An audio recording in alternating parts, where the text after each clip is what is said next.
Hey everyone, it's Desiree, and I am here with another Tonic Studios Craft Kit, and this one's number 19. This one I think has a great punch to it.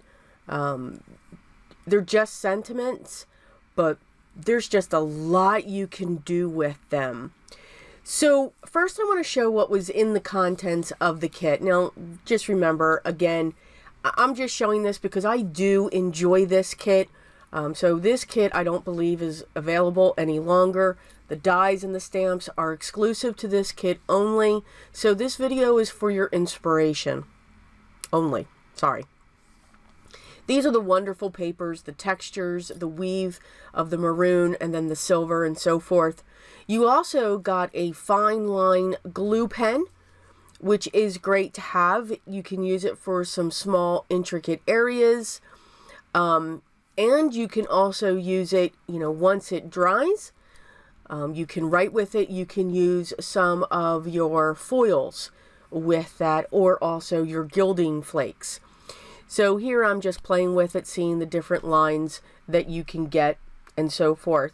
It is advisable, at least this is my tip when it comes to these pen, just take a wet cloth or a baby wipe and just wipe the ends of them so that they don't clog. You get these beautiful triangular gems, a little tiny pot of those. They are absolutely gorgeous, and they're like in a dark copper color. You get to, I get to play with one of their tape runners, although I am finding I am a liquid glue person rather than a tape runner. I will use them in a pinch, especially if I can find them on my desk. Sorry. Glitter pen. These glitter pens are great. They are water base. You can create a palette, scrub a little bit or write a little bit on an acrylic block, pick it up with an aqua brush or a brush with water on it, and paint with these colors. You do have to prime them, and you can see how long this is taking me to prime. It's not long at all, but you do get beautiful color with it, and this is a graphite. And I'm saying hello, hello. You also get a miniature size of one of their vintage drops. And the best, what I love about the vintage drops is the fact that they dry matte. They don't dry glossy. Sometimes you just don't want a glossy drop. I do like the matte look. And yes, I like it in my drops too. You get a beautiful pack, 24 sheets of mirror and satin cardstock in silver, rose gold, and I believe gold, as I sounded funny with that. No, just silver and rose gold. So for the stamps and the dies, so these are the stamps, a beautiful font for some of the sentiment and a few hearts.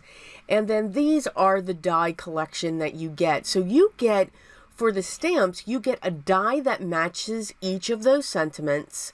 And here they are here. I always like to try to cut them out so that you can see them. And then, of course, the dies themselves. Now, you can use these two ways. You can use both of the dies together to get the cutout just as I have here. Or you could just cut into your card design base or your card base and have it come through this way. I love the fact that they each have their own design, whether it's florals or just squiggles. So let's get into our first card. So I cut a piece using one of my stitched frame rectangles into the gray textured cardstock, and I'm going to cut out the hello. Now, I will warn you, again, I was going to the right. I wanted to all of a sudden go to the left. So what I do is absolutely hysterical. So I wanted the hello that I'm fiddling around with now to just get all of those pieces out. I wanted that to be raised. And I wasn't thinking ahead because I just cut it out. So what I'm going to do now is I have this piece of Sizzix double-sided foam, and it's black. So that's perfect. So of course I'm going to do this extremely backwards. Yes. So I'm already putting my cut piece down onto this. I know you all are going to go, oh my God, what is she about to do? Yes, I am about to do this.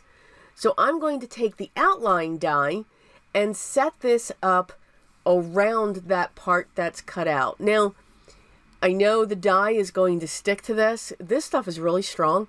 But what I can tell you is I was able to get my die off of it and the remnants of the foam that was stuck to it. So it took a little bit. So I don't advise doing that. But I was determined. So now that I have this piece cut out, I then wanted to fill in. So I still got the sticky spot going on there where it's black on my hello. So I dug into my stash and I pulled out the Prickly Pear sheer glitter or sheen glitter from Nuvo. I just love this color. I think it is a beautiful green. While it's a bright green, it's just a different green. So I'm going to fill in the sticky areas with that glitter. Now, yes, I'm getting it on the sides and I'm okay with that. I do get a piece of sticky tape to pull some of it off. But now I'm going to be able to set this down in that section and have it propped up because that's what I really wanted. Now, of course, I used the black piece that I was going to have come through before, so I'm just going to cut that away around the edges so that it doesn't peek through in case it does. It was the same exact size, but I didn't want to take a chance. So now I have that piece going on there. So a lot of steps to get to the original idea that I had. I just went the long way. So again, we can fix our errors. We don't have to stop and start over and not use what we already have. So I'm going to grab one of the sentiment stamps from the stamp set, and it just simply says beautiful. So I'm going to emboss this in silver. So I'm kind of doing the reverse. Where I wanted the black to come through on the hello, that's fine that I have the green, so I'm going to have the silver going on the black, and I will die cut that.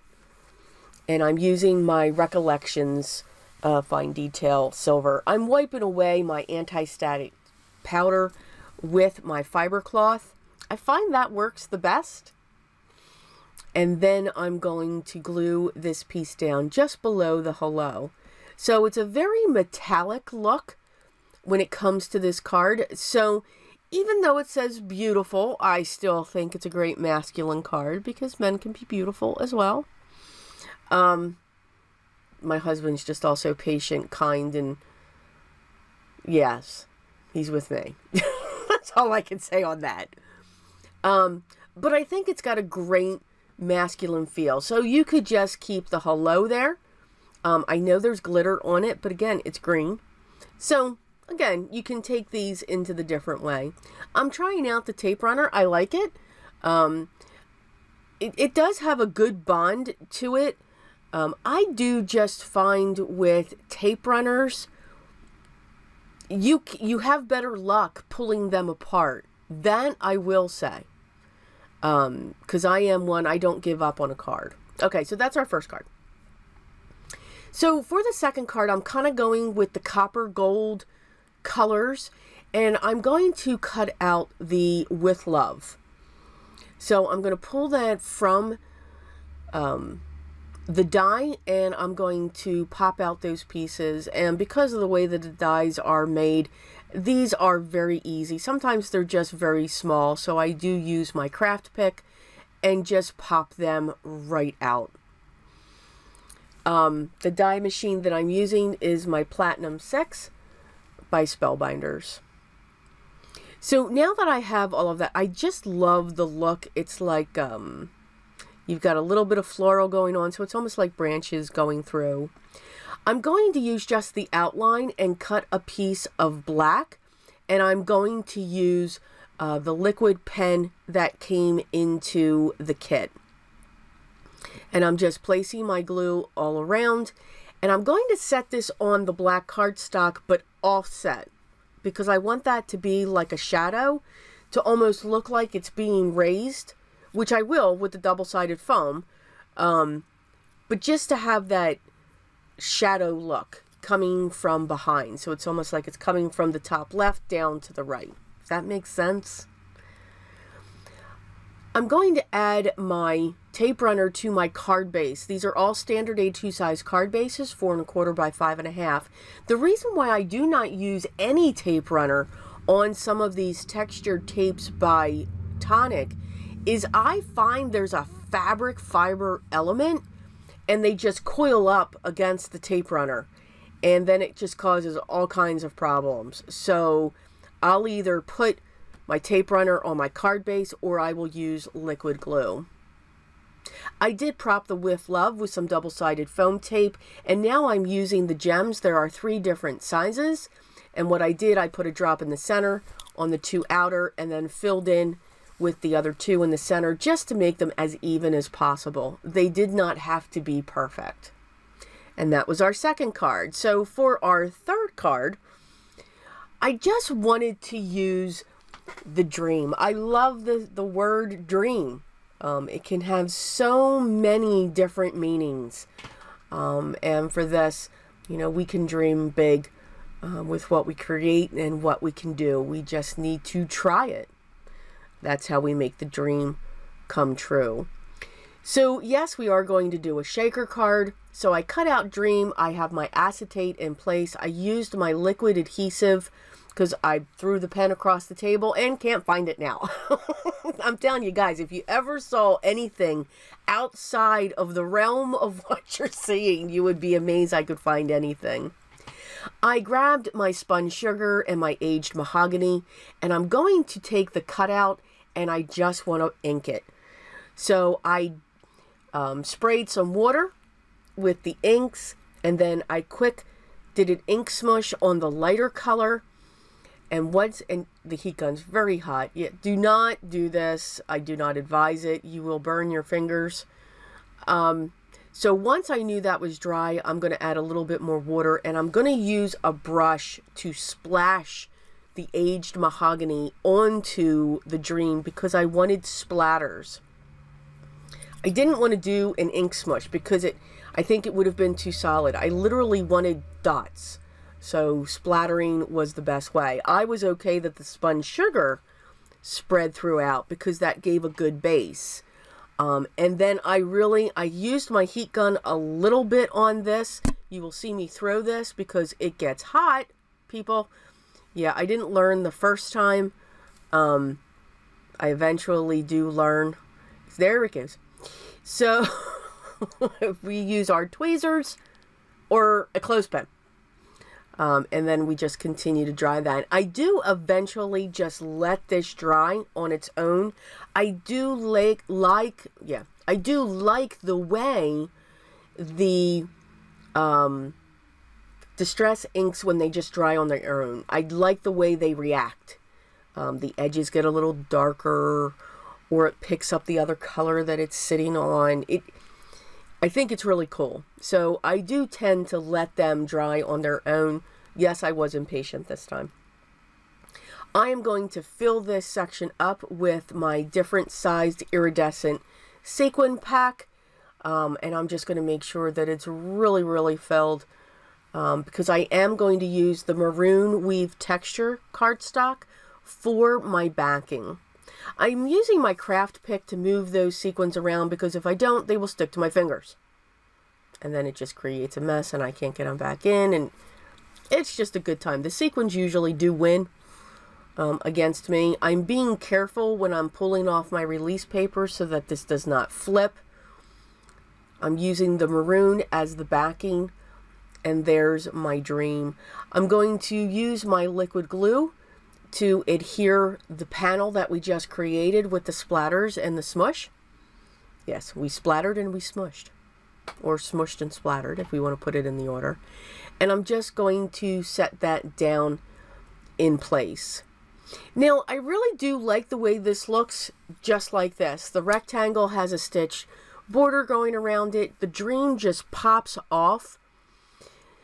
But I thought it was missing something because I do use white card bases. 9 out of 10, I will use a white card base. So to put this panel right on top of that, it has a statement. But what I decided to do was there's a pearlescent paper in here. And I'm cutting that down to be a 4 1/4 by 5 1/2. And I'm going to, so that's going to cover the entire front of my standard A2 size card base. Now for this case, it's going to be a side folding instead of a top folding. But I just wanted that color down. In my mind, it actually helped to make the dream pop even more because it was pulling some of those colors in. So I do think in this case a frame is best. Sometimes I usually don't. I am going to add some of the drops. Again, these will dry matte once they are done.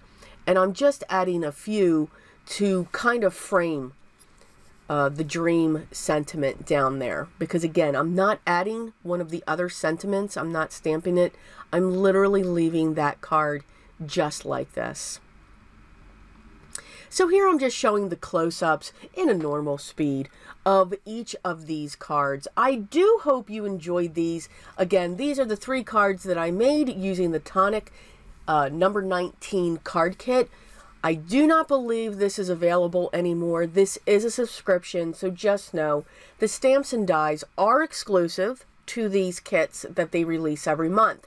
But also know they do sometimes open up their vault and make these stamps and dies available. So my suggestion to know when that happens would be to sign up for their newsletter, their blog postings, I can't speak today, or anything like that. It's a rare occasion, but they do also do that. I will be showing number 20 in the near future, so that will be coming up soon. Also, these are some of the close-up photos as well of the cards that we made today. If you have any questions or comments, leave those down below and I'll get back to you as soon as I can. The products that I used will also be listed down below if they are available individually, and of course to their blog, both the US and the UK. And if you're interested in seeing some of their past kits, I will have a link down there as well if you want to know some more information. I thank you so much for joining me today and this video. If you haven't already, I would love for you to subscribe. This way you won't miss any more videos, but make sure you hit the bell to be notified when a new one's posted. Here are a few other videos when I was using the Tonic Studio kits as well, just to give you some more inspiration. I hope everyone's having a great day. Take care, but always remember what's most important. Always be creative.